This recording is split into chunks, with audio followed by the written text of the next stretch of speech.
प्रभु यीशु मसीह के नाम को महिमा मिले। आप सभी को जय मसीह की। ICPMTI की पाठशाला में आपका स्वागत है। आज हम सीखेंगे व्यक्तिगत सुसमाचार प्रचार के विषय में। उसी में तीसरी भाग जो है परमेश्वर की योजना, यानी कि व्यक्तिगत सुसमाचार प्रचार के विषय में परमेश्वर की योजना। हमें समझना है कि परमेश्वर हर चीज के लिए, हर बात के लिए योजना रखा है। यहाँ पे सुसमाचार प्रचार के लिए भी परमेश्वर ने बड़ा कार्य योजना बना करके खुद उसी योजना के तहत काम किया और चेलों के हाथ में यही छोड़ करके गया है। सबसे पहले बात है यीशु मसीह का निमंत्रण, द कॉल ऑफ गॉड। ये जो आप देखेंगे मरकुस रचित सुसमाचार पहला अध्याय उसके 17वें आयत में इस प्रकार लिखा है, और यीशु ने उनसे कहा, मेरे पीछे चले आओ, मैं तुमको मनुष्यों के मछुए बनाऊंगा। चेलों को प्रभु यीशु मसीह ने बुलाते समय यही कहा, मैं तुम्हें मनुष्यों के मछुए बनाऊंगा, यानी कि मनुष्यों को पकड़ने वाले बनाऊंगा। यूहन्ना 4 अध्याय में भी प्रभु यीशु मसीह ने व्यक्तिगत तौर से वो सामरी स्त्री से बातचीत करते हुए और उस स्त्री के द्वारा उस पूरे नगर के लोग प्रभु यीशु मसीह में आते हुए हम देख सकते हैं। राइट, यीशु मसीह की सेवकाई की शुरुआत से लेकर के, और यही प्रभु यीशु मसीह खोए हुए आत्माओं को बचाने के संबंध में शिक्षा देते आए। दूसरी पॉइंट है व्यक्तिगत सुसमाचार प्रचार के लिए परमेश्वर की रणनीति, प्रभु यीशु मसीह का स्ट्रैटेजी क्या रही। सबसे पहली बात है कि परमेश्वर का ज्ञान, परमेश्वर का ही ज्ञान उसी में इस्तेमाल होना चाहिए। पहला कुरिन्ती पहला अध्याय उसका 20 और 21वें आयतों में हम देखते हैं, कहाँ रहा ज्ञानवान, कहाँ रहा शास्त्री, कहाँ इस संसार का विवादी। क्या परमेश्वर ने संसार के ज्ञान को मूर्खता नहीं ठहराया? क्योंकि जब परमेश्वर के ज्ञान के अनुसार संसार ने ज्ञान से परमेश्वर को न जाना, तो परमेश्वर को यह अच्छा लगा कि इस प्रकार की मूर्खता के द्वारा विश्वास करने वालों को उद्धार दे। सो पॉइंट यहाँ पे ये है, सुसमाचार के प्रचार, खास तौर से व्यक्तिगत तौर से सुसमाचार प्रचार करने के लिए परमेश्वर की रणनीति में मुख्य बात यह है कि परमेश्वर के ही बुद्धि, परमेश्वर का ही ज्ञान, परमेश्वर का ही समझ को इस्तेमाल करना चाहिए। बाइबल साफ साफ कहती है, अपनी समझ की सहारा ना लेना। आजकल हो सकता है कुछ लोग अपने दम से, अपनी योग्यता से और अपने बुद्धि से, समझ से सुसमाचार सुनाने के लिए कोशिश करते होंगे, वे करते रहें। लेकिन हम प्रभु परमेश्वर की उपस्थिति में जब हम प्रभु की सेवकाई करते हैं, परमेश्वर की ही बुद्धि, ज्ञान, समझ और आशीष को इस्तेमाल करना जरूरी है। इसमें दूसरी बात जो है, the holy spirit helps in our ministry, और इसको ऐसा बोलना चाहिए, परमेश्वर के आत्मा हमारी सेवकाई में मदद करते हैं। या फिर ऐसा भी बोल सकते हैं, परमेश्वर के आत्मा के मदद के बिना हम अपने ही दम से सुसमाचार सेवकाई के लिए जाते हैं, हम सफल नहीं हो पा सकते हैं। राइट, यहाँ पे देखिए प्रेरितों की यूहन्ना रचित सुसमाचार उसका 14वें अध्याय उसका 26वें आयत में इस प्रकार लिखा है, परंतु सहायक अर्थात पवित्र आत्मा जिसे पिता मेरे नाम से भेजेगा, वह तुम्हें सब बातें सिखाएगा और जो कुछ मैंने तुमसे कहा है वह सब तुम्हें स्मरण कराएगा। सो पवित्र आत्मा अगर हमारे साथ रहेगा हमारी सेवकाई के दौरान, प्रभु परमेश्वर के वचन सुनाने के लिए, लोगों को प्रभु यीशु मसीह को के लिए जीतने के लिए जब हम निकलते हैं, पवित्र आत्मा जब हमारे साथ रहेगा, हमारे लिए बड़ा सहायक साबित हो जाएंगे और हमारे काम आसान हो जाएंगे। एक प्रभु परमेश्वर के दास ये कहते हैं, अपने दम से सुसमाचार की सेवकाई करना कितना टायर्डनेस देने वाली और कितना परेशान करने वाली, कितना परेशानी पूर्वक हो सकती है। लेकिन जब एक व्यक्ति पवित्र आत्मा से भरे हुए, पवित्र आत्मा की सहायता से प्रभु की सेवकाई करते हैं, तो वो कहते हैं सेवकाई परमेश्वर की आत्मा की तरफ से वो बहता है, प्रभु की आत्मा उसको सरल बनाता है। उसका तीसरा छोटा पॉइंट है, प्रभु यीशु मसीह ने उनको प्रशिक्षण दिया, चेलों को प्रशिक्षण दिया, और वो जो प्रशिक्षण है हमारे लिए भी लागू है। कैसा प्रशिक्षण दिया? यहाँ पे देखिए, लूका रचित सुसमाचार 9वें अध्याय उसका 1 और 2 आयत में इस प्रकार यीशु मसीह के प्रशिक्षण के बारे में लिखा है। वो प्रशिक्षण के साथ साथ कुछ बातें प्रभु यीशु मसीह ने उनको सिखाया, वो ये है। फिर उसने 12 को बुलाकर उन्हें सब दुष्टात्माओं और बीमारियों को दूर करने की सामर्थ और अधिकार दिया और उन्हें परमेश्वर के राज्य का प्रचार करने और बीमारों को अच्छा करने के लिए प्रशिक्षण दे करके भेजा। देखिए, हम जो काम करते हैं ये कहीं हमारा काम नहीं है, या हम अपने लिए करने वाले काम नहीं है। हमें प्रभु यीशु मसीह ने अपने लहू से छुड़ाया, हमें अनंत जीवन दिया और इस पृथ्वी के और तमाम गंदगी से हमें छुड़ाया और परमेश्वर का अपना बनाया। और हमें हमारे आगे दिखता है कि प्रभु में हम अनंत जीवन प्राप्त है। एक दिन हम परमेश्वर से मिलेंगे और हमारा ये शरीर रूपांतरित हो जाएंगे। यही संदेश लेकर के हम प्रभु परमेश्वर के सेवकाई के लिए जाते हैं कि यही सौभाग्य और लोग जो है प्राप्त करें। उसके लिए जाते समय प्रभु यीशु मसीह से प्रशिक्षण लेना जरूरी है। जैसा यीशु मसीह के चेले प्रशिक्षण के लिए यीशु के साथ 3.5 वर्ष तक रहे और जहाँ जहाँ यीशु जाया करते थे वहाँ यीशु के साथ जाते। जिस तरीके से यीशु मसीह सेवा करते थे, जिस तरीके से यीशु मसीह दुष्ट आत्माओं को निकालते थे, जिस तरीके से यीशु मसीह ने बीमारों को चंगा किए थे, जिस तरीके से यीशु मसीह ने कंगालों को, गरीबों को सुसमाचार सुनाते थे, उस तरीके को चेलों ने सीखा। इसलिए हम देखते हैं बाद में चेले निकल करके सुसमाचार का प्रचार करते थे और उनके साथ साथ होने वाले परमेश्वर के काम, उस अद्भुत कामों के द्वारा वचन को परमेश्वर ने दृढ़ किया है। ये आपको याद रखना है। कलीसिया सुसमाचार प्रचार करें, व्यक्तिगत तौर से आप सुसमाचार प्रचार करें, लेकिन क्या है, प्रभु यीशु मसीह का प्रशिक्षण प्राप्त करना जरूरी है। अगर यीशु मसीह के चेलों को ही प्रशिक्षण की जरूरत है तो हमें भी प्रशिक्षण की जरूरत है। तीसरे मेन पॉइंट जो है, प्रारंभिक कलीसिया का लक्षण या विशिष्टता, यानी कि शुरुआत में पेंटेकोस्त के दिन में प्रेरितों के काम 2 अध्याय पहले आयत से लेकर के आप देख सकते हैं। पेंटेकोस्त के दिन में जब कलीसिया स्थापना हुई या कलीसिया बढ़ने लगी, वहां से लेकर के उनका एक विशिष्टता या उनका एक लक्षण ये था। यहाँ पे देखें, पहला पॉइंट, प्रेरित लोग दिन प्रतिदिन परमेश्वर की उपस्थिति में आकर के बैठा करते थे, प्रार्थना करते थे और उसके बाद सुसमाचार की सेवकाई के लिए निकलते थे।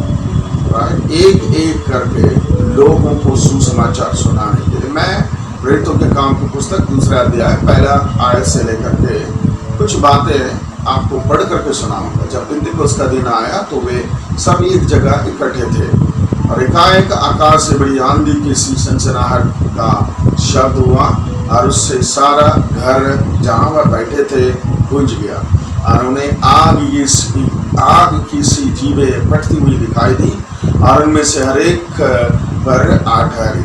ये सब पवित्र आत्मा से भर गए। जिस प्रकार आत्मा ने उन्हें बोलने की सामर्थ दी वे अन्य अन्य भाषा बोलने लगे। बात आप समझ रहे हैं। आदि शताब्दी के कलीसिया का रीति यह था, परमेश्वर की उपस्थिति में बैठना, प्रार्थना करना, परमेश्वर के सामर्थ को प्राप्त करना, पवित्र आत्मा के सामर्थ के साथ साथ बाहर निकल के प्रभु की सेवकाई करना। इसके साथ यहाँ पे मैं बोलना चाहूँगा, यहूदी मसीही लोग भी है, यहूदी मसीही लोग भी, उनका कम से कम दिन में 3 बार प्रार्थना का टाइम था। यहाँ तक कि दाऊद कहता है मैं 7 बार प्रभु की उपस्थिति में प्रार्थना के लिए उठता हूँ, कोई 5 बार बैठते हैं। दानियल के बारे में आप देखेंगे 3 बार परमेश्वर की उपस्थिति में अपनी रीति के अनुसार प्रार्थना करने के लिए बैठा करते थे। यहाँ पे देखिए यहूदी मसीही लोग सुबह 9 बजे, दिन में 12 बजे और शाम यानी कि दोपहर के बाद 3 बजे, ये तीनों टाइम में अगर मंदिर के आसपास रहते थे, 1 किलोमीटर 2 किलोमीटर 3 किलोमीटर के आसपास भी रहते थे, तो जरूर ये तीनों टाइम में प्रार्थना के लिए मंदिर जाया करते थे।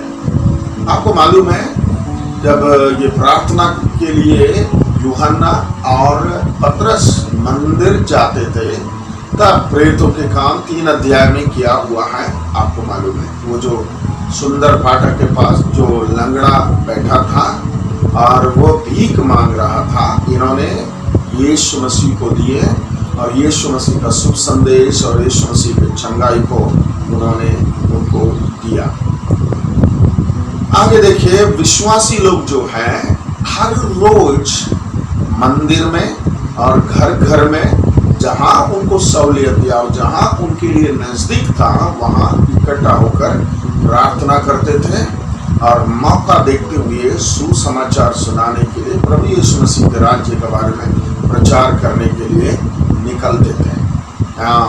प्रेरितों के काम 5वें अध्याय के 42वें आयत में इस प्रकार लिखा है, और प्रतिदिन मंदिर में और घर घर में उपदेश करने और इस बात का सुसमाचार सुनाने से कि यीशु ही मसीह है न रुके। मतलब अंग्रेजी में बोलेंगे विदाउट स्टॉपिंग, विदाउट सीजिंग, ना रुकते हुए, वो भी प्रतिदिन। ये नहीं सोचे थे कि आज का दिन छुट्टी ले लें या आज का दिन आराधना का दिन है। आराधना का दिन में भी सुसमाचार सुनाते थे, उपवास प्रार्थना के दिन में भी सुसमाचार सुनाते थे और उनके लिए मौका चाहिए था। प्रतिदिन वे प्रभु परमेश्वर के उपस्थिति में प्रार्थना करना और प्रभु परमेश्वर की उपस्थिति से सामर्थ प्राप्त करना और सुसमाचार सुनाना। आप में से कुछ लोग ये पूछ सकते हैं इनके लिए और कोई काम ही नहीं था क्या? राइट, उनको जीना है तो काम करना पड़ता है, मेहनत करना। अब पौलुस के जीवन को देखें, पौलुस भी प्रतिदिन प्रभु के काम करते थे, प्रतिदिन विश्वासियों को वचन सुनाते थे, प्रतिदिन अविश्वासियों को सुसमाचार सुनाते थे, यहूदियों को, गैर यहूदियों को यानी कि अन्य जाति को सुनाते थे। अपना पेट के लिए उन्होंने काम भी किया, मेहनत भी किया।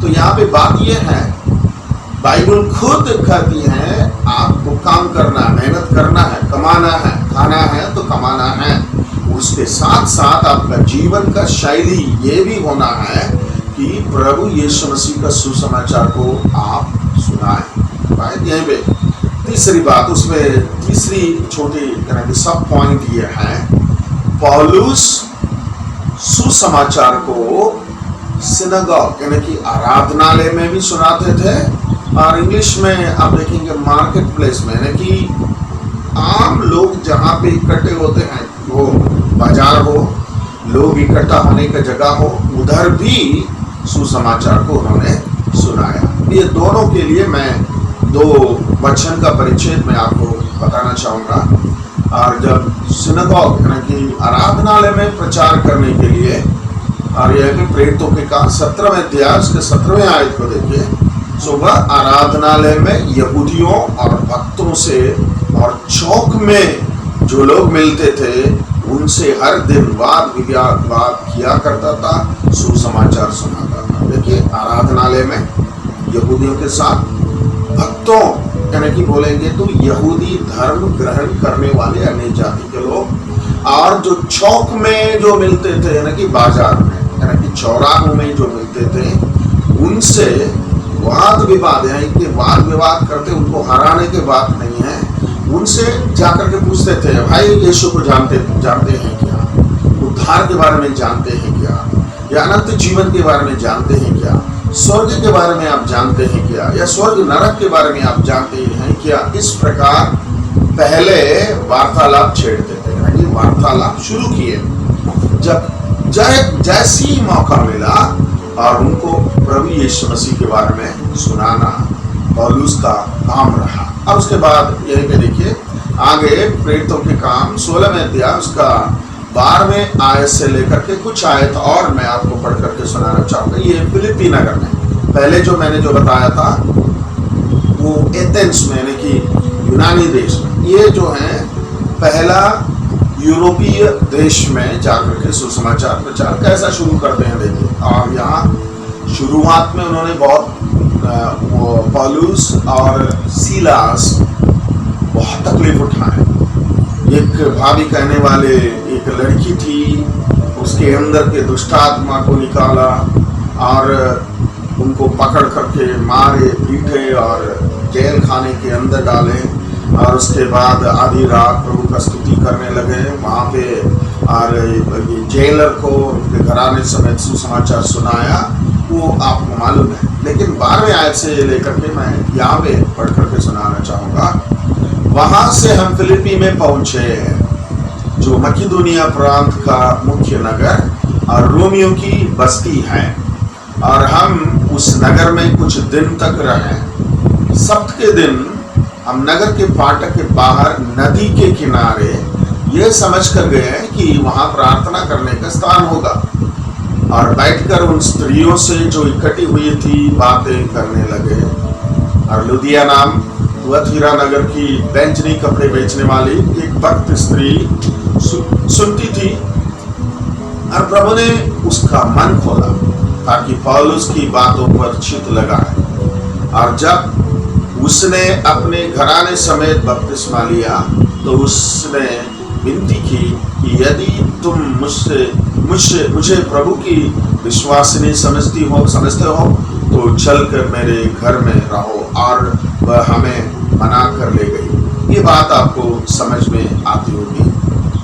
क्या है, फिलिप्पी नगर में पौलुस गए और वहाँ जाते, राइट, वहाँ कुछ दिन वहाँ पे रहे, और वहाँ उनके लिए आराधनालय नहीं मिला, मंदिर तो है ही नहीं है, विश्वासियों को झुंड है नहीं है, क्योंकि फिलिप्पी नगर में पहले बार ये सुसमाचार सुनाने के लिए जा रहे हैं, ये पौलुस और सीलास। कोई विश्वास नहीं, यहूदी लोग हो सकते थे वहाँ पे, और यहाँ पे ये तुअतीरा नगर की लुदिया यहूदी स्त्री थी, लेकिन वो बिजनेस के लिए वहाँ पे गई थी। उसके अलावा कोई आराधनालय नहीं, कोई प्रभु पर विश्वास करने वाले कोई नहीं। इसलिए देखिए, सप्त के दिन नगर के फाटक के बाहर नदी के किनारे, ये समझकर आराधनालय तो है ही नहीं है, वहाँ पे कुछ लोग प्रार्थना करने के लिए इकट्ठा होने का संभावना है, ये समझ करके पौलुस और सीलास वहाँ पे गए हैं। वहाँ पे ये देख रहे हैं कुछ स्त्रियां इकट्ठी हुई हैं वहाँ पे, वो प्रार्थना करने के लिए कि यार कौन से काम के लिए पता नहीं। लेकिन पौलुस और सीलास वहाँ पे गए, पौलुस सुसमाचार वहाँ पे सुनाना शुरू किए, और उनके सुसमाचार के वचनों को सुनने के लिए परमेश्वर ने लुदिया के दिल को खोला, और वह प्रभु यीशु मसीह को अपना जीवन में ग्रहण की, और पौलुस और सीलास को मना करके ले गई अपना घर। और आपको मालूम है, ये जेलर और ये लुदिया, ये दोनों ये पौलुस और सिलास के पहला फल निकले और उसके बाद फिलिप्पी नगर की कलीसिया के बारे में आप बाद में देखते हैं। ये शुरुआत। ये सारी बातों को एक बार और दोहरा करके मैं आपको बताना चाहूंगा। सुसमाचार प्रचार यानी व्यक्तिगत सुसमाचार के प्रचार में तीसरी भाग जो है परमेश्वर की योजना है, हम सभी के लिए, सारे विश्वासियों के लिए परमेश्वर की योजना है। उसमें पहला मेन पॉइंट यीशु मसीह का निमंत्रण, यानी कि हर एक व्यक्ति के लिए। अगर मैं बोलूं दूसरा तिमोथी पहले अध्याय उसके 9वें आयत के अनुसार, जिन्होंने सुसमाचार के द्वारा प्रभु यीशु मसीह को अपना जीवन को ग्रहण किया है, उद्धार पाया है, उन्हें परमेश्वर ने एक पवित्र बुलाहट से बुलाया। आपको भी एक पवित्र बुलाहट से परमेश्वर ने बुलाया है। आपकी बुलाहट को पहचानना जरूरी है। दूसरी मेन पॉइंट है व्यक्तिगत सुसमाचार प्रचार के लिए परमेश्वर की रणनीति। उसमें 3 छोटी बातें यानी कि मुख्य बिंदु को छोड़ करके उसके नीचे आने वाले छोटे पॉइंट्स के रूप में वो बताया था मैंने। सबसे पहले परमेश्वर का ही ज्ञान आपको इस्तेमाल करना चाहिए, अपना बुद्धि के सहारा ना लेना चाहिए। दूसरी बात मैंने जो बोला था, पवित्र आत्मा हमें सहायता करने के लिए तैयार है। सुसमाचार के प्रचार के लिए पवित्र आत्मा का सहायता, पवित्र आत्मा की अगुवाई हमें लेना चाहिए। तीसरी बात इसमें प्रभु यीशु मसीह का प्रशिक्षण प्राप्त करना जरूरी है। ये प्रशिक्षण प्राप्त करने के लिए आपको सालों प्रभु या कहीं जाकर के पड़े रहने की जरूरत नहीं। ये दिन प्रतिदिन के काम है। प्रभु यीशु मसीह से पूछिए, मांगिए, परमेश्वर आपको सही दिखाए। तीसरी मेन पॉइंट जो है प्रारंभिक कलीसिया का लक्ष्य या विशिष्टता में कुछ बातें जो है, सब पॉइंट ये है। नंबर 1 जो है, प्रेरितों का दिन प्रतिदिन का रीति यह था कि वे एक जगह होकर इकट्ठे होकर के वो प्रार्थना करें, प्रार्थना करने के बाद निकल करके प्रभु की सेवकाई करें। हमारा भी रीति यही होना चाहिए। दिन प्रतिदिन हम लोग प्रार्थना करने वाले निकले, प्रार्थना के ताकत, पवित्र आत्मा के ताकत, पवित्र आत्मा के अगुवाई के अनुसार हम जाकर के प्रार्थना करें।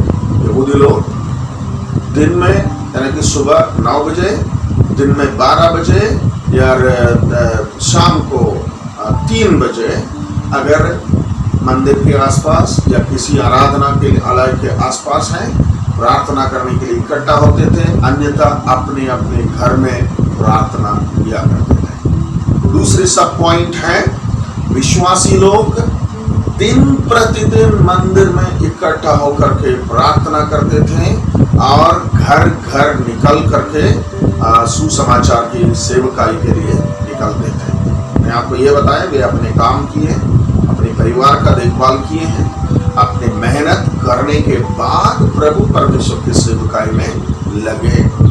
और तीसरे सब पॉइंट है पौलुस का एक उदाहरण। पौलुस न सिर्फ पौलुस है, बाकी कई सारे लोग हैं, लेकिन पौलुस के उदाहरण है कि पौलुस आराधनालय में भी प्रचार करते थे और चौराहे में यानी कि चौकी में, और इंग्लिश में बताया गया मार्केट प्लेस में, यानी कि जहाँ जहाँ लोग इकट्ठे होते हैं वहाँ प्रचार करना पौलुस का रीति था। राइट, पौलुस एथेंस नगर में और फिलिप्पी नगर में किस तरीके से प्रचार किए हैं उसके विषय में मैंने आपको बताया था।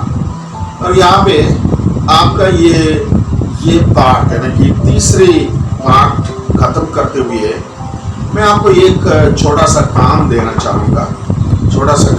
चाहूँगा जो है बहुत महत्वपूर्ण है, जिसको हम कहते हैं ग्रुप डिस्कशन।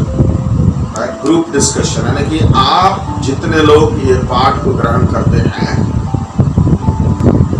ग्रुप डिस्कशन, आप जितने लोग ये पाठ को ग्रहण किए हैं, आप एक साथ बैठ करके इस विषय में आप डिस्कस करेंगे। मैं इंग्लिश में पढ़ता हूँ, उसके बाद हिंदी में आपको बताऊँ। What principles can we learn from the early church, how can we evangelize people in the context of our local field. यानी आदि शताब्दी के शुरुआत की कलीसिया के विश्वासियों से आप कौन कौन सी सिद्धांत सुसमाचार प्रचार के संबंध में सीख सकते हैं और आपके स्थानीय कलीसिया में इसको कैसे आप इस्तेमाल कर सकते हैं, आपके लोगों को कैसा उसका प्रशिक्षण दे सकते हैं, कैसा उन चीज़ों को आप इस्तेमाल कर सकते हैं, इस विषय में आप हो सके तो 10 मिनट का टाइम, 15 मिनट का टाइम लेकर के चर्चा करें। चर्चा सिर्फ चर्चा के लिए ना करें, ये हमारे जीवन में काम करने लायक साबित हो जाए, उसके लिए चर्चा करें। परमेश्वर आपको आशीष दे।